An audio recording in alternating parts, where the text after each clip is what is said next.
mereka kalah dan nggak lolos di penyisian grup. Sementara ini kan lolos dari penyisian grup, masuk ke 32 besar. Meskipun akhirnya juga tersingkir gitu. Jadi ada sejumlah hal yang membuat Jerman ini akhirnya menjadi tim yang susah untuk lolos. Bahkan pelatihnya aja bilang bahwa kita sekarang bukan tim elit dunia lagi gitu. Sudah mengakui. Iya. Bahkan sama Maroko sama Paraguay aja kalah itu. Bukan tim elit dunia lagi, dan ada kritikan yang mengarah ke Julian Nagelsmann.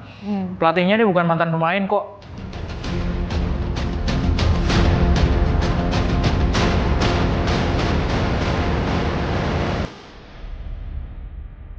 Babak 32 besar Piala Dunia 2026 baru saja dimulai. Aroma persaingan dan kejutan sudah tersaji menuju gelar juara dunia. Jerman dan Belanda di luar prediksi harus terhenti di fase gugur. 2 gol di masa injury time membalikkan semua prediksi di atas kertas. Kini giliran para favorit lain diuji mental dan konsistensinya. Siapa yang mampu menjaga asa menuju final dan siapa yang akan menjadi korban kejutan berikutnya di panggung terbesar sepak bola dunia. Tentunya di 32 besar ini ada banyak kejutan begitu ya. Jerman dan Belanda harus tersingkir di awal. Tanggapan Anda, Bung Wesley dulu deh. Kalau sebagai negara besar kita terkejut, tapi melihat performa mereka di fase grup, ketika Belanda diimbangi Jepang 2-2 itu sudah mulai alarm berbunyi itu.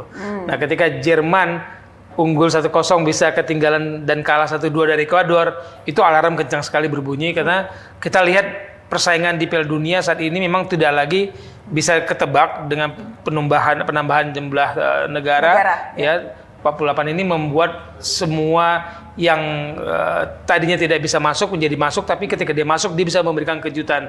Kalau kita lihat kejutan dari Jerman ketika dikalahkan Ekuador saja kan sebenarnya sudah terlihat Ekuador itu tim yang paling sulit mencetak gol. Sejak kualifikasi pun sulit mencetak gol. Kok bisa nyetak 2 gol ke gol Jerman? Dan Jerman mainnya, nanti Bung Erwin cerita mungkin nonton ya, mainnya bola silang tuh saya bilang ini kapan main di tengahnya ya? Bola silang begini apa ya? Kapan berakhirnya? Dan ketika mereka kalah lalu ada penalti, saya bilang ya wajar karena mereka tidak punya serbuk ajaib yang harusnya dimiliki oleh peserta Piala Dunia dengan nama besar mereka. Ada apa dengan Jerman dan Belanda? Kalau Jerman kan lawannya Paraguay. Mungkin orang akan, kok lawan Paraguay aja kalah gitu. Tapi Paraguay itu adalah wakil dari zona, mereka mainnya di zona CONMEBOL di Amerika Selatan. Yang lolos itu 6 tim, mereka adalah tim ke-6 yang lolos. Tapi untuk sektor defense, untuk pertahanan, mereka tuh terbaik kedua. Yang terbaik pertamanya Ekuador. Dari 18 pertandingan, Ekuador hanya kebobolan 5 gol, sementara Paraguay itu hanya kebobolan 10 gol. Brasil, Argentina, Uruguay itu kalah sama Paraguay. Perform, ya nggak heran kalau akhirnya bisa menahan imbang Jerman dan memaksa sampai ke adu penalti. Sebelum pertandingan itu, pelatihnya Jerman udah bilang bahwa Paraguay ini tipe lawan yang bisa menyulitkan kami gitu. Ternyata nggak cuma menyulitkan tapi mengalahkan Jerman akhirnya meskipun lewat adu penalti. Sementara kalau Belanda, orang-orang mungkin harus di-remind lagi, lawannya ini adalah semifinalis 4 tahun yang lalu, Maroko. Peringkat 4. Ya, waktu di Qatar, Maroko itu ngalahin Spanyol lewat adu penalti. Ngalahin Belgia. Ngalahin Portugal. Jadi Maroko ini adalah tim kelas dunia dan peringkatnya itu juga mungkin peringkat terbarunya 6 ya, peringkat FIFA terbarunya. Sementara Belanda peringkat 7. Jadi Maroko itu adalah tim elit sekarang ini sejak 4 tahun yang lalu ya, karena pemain-pemainnya banyak yang bermain di diaspora. Hampir semua pemain Maroko yang ada sekarang, yang di tim sekarang itu mainnya main di Eropa. Jadi memang level mereka tuh sudah ada di levelnya dunia gitu. Dengan musim lalu 4 tahun yang lalu mereka 4 besar loh. Belanda, Jerman nggak sampai ke 4 besar. Jerman gugur di penyisian grup. Belanda nggak sampai ke semifinal. Jadi ya dengan kualitas Maroko seperti itu dan ditambah lagi yang bikin orang-orang kok Belanda mainnya bertahan ya.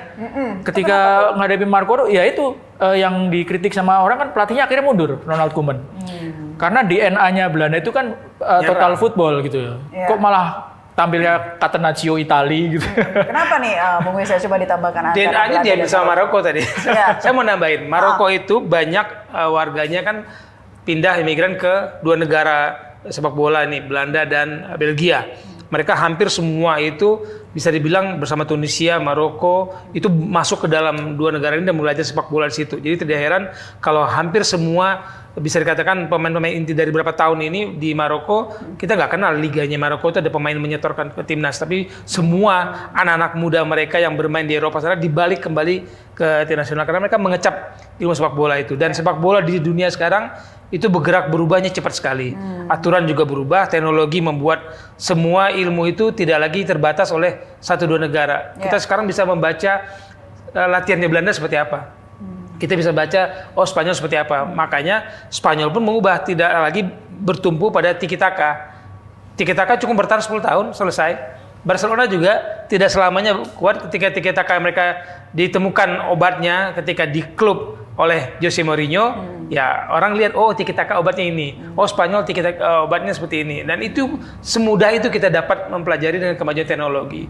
Dan negara-negara Afrika sekarang begitu pesat kalau dalam kita bilang sepak bola dan mengekspor pemain-pemainnya dan kemudian nanti mengambil buat tim nasional. Nanti sebelum ke Bung Erwin, kita juga mau lihat dulu nih ya gestur dari para pemain serba-serbi Piala Dunia 2026 berikut ini.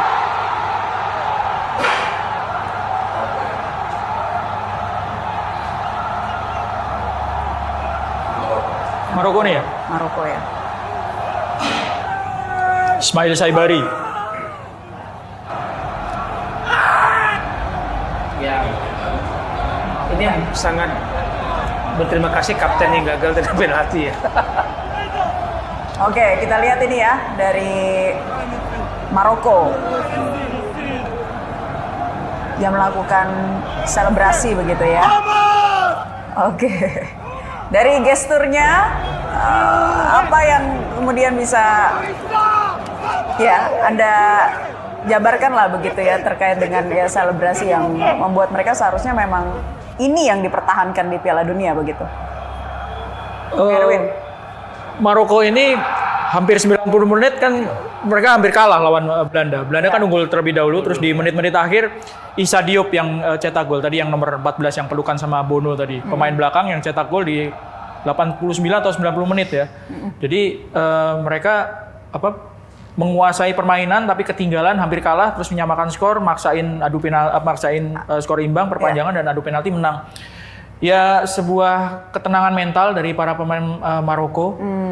Meskipun kaptennya Achraf Hakimi juga sempat nggak gol kan penalti, gagal penalti, tapi mereka tetap bisa bertahan. Dan kalau kita ngomongin Maroko ya mereka punya pengalaman. Kipernya kan 4 tahun yang lalu yang jadi kiper utama. Iya, jadi mental memang tidak bisa dipungkiri ya dari Maroko yang memang sudah. Ya, dan satu hal kenapa kayaknya meluap-luap gitu ya. Mereka tuh mengalahkan negara yang mungkin sebagian warga Belanda itu tidak bisa ikut merayakan kemenangan Maroko karena mereka darah Maroko.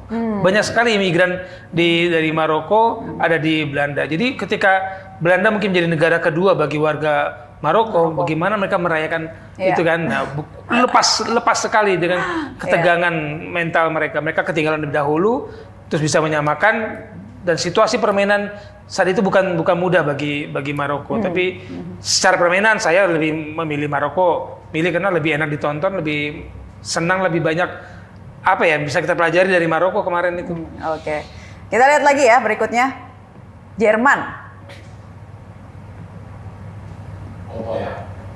Oh, ada foto-foto ini dia ya, kita tampilkan foto-fotonya. Oke, kalau dilihat Jerman ini kenapa tidak seperti Jerman yang selalu beringas di Piala Dunia mulai dari era 90-an. Ada apa, Bung Erwin? Jerman itu di 2026 sekarang itu sebenarnya progres dibandingkan dengan 2018 dan 2022. Karena 2018 dan 2022 mereka nggak lolos dari penyisihan grup.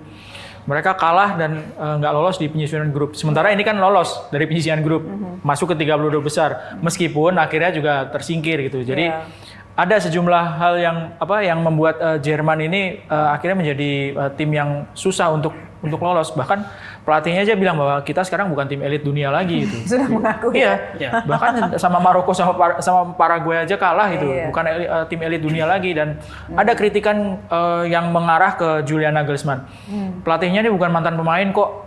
Sehingga ketika mantan pemain yang ngomong seperti itu, Jens Lehmann yang bilang, kipernya Jerman, kiper tim nasional Jerman yang udah pensiun, dia bilang kalau mantan pemain yang nanganin tim, ketika di situasi seperti adu penalti dan situasi yang membutuhkan pengalaman dari seorang pemain, itu yang kepake itu. Nah, kalau nggak punya pengalaman pemain, itulah yang terjadi. Tapi kan sebetulnya itu juga pernyataan yang nggak sepenuhnya benar, karena banyak juga pelatih sekarang yang bukan mantan pemain tapi bisa sukses. Contohnya Mourinho.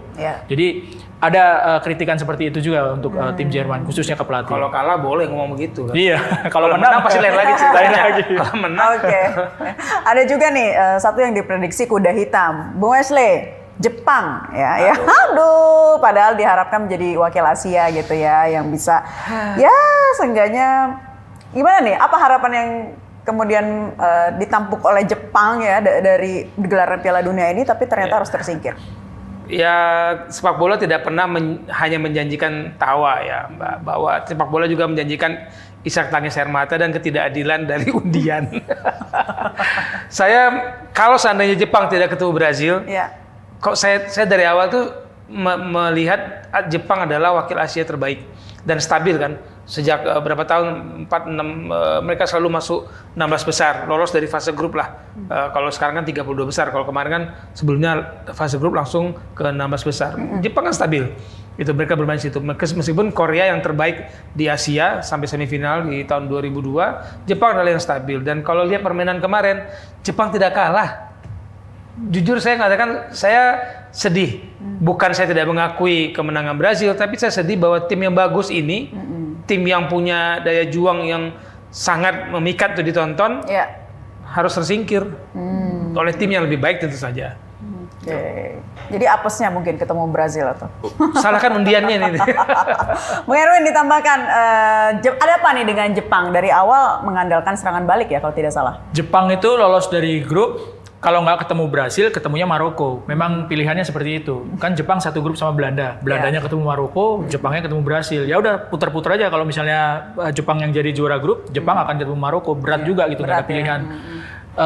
Jepang itu juga ada banyak setelah mereka kalah ya. Ada banyak yang bilang bahwa Jepang ini terlalu jujur, terlalu naif mainnya, terlalu polos.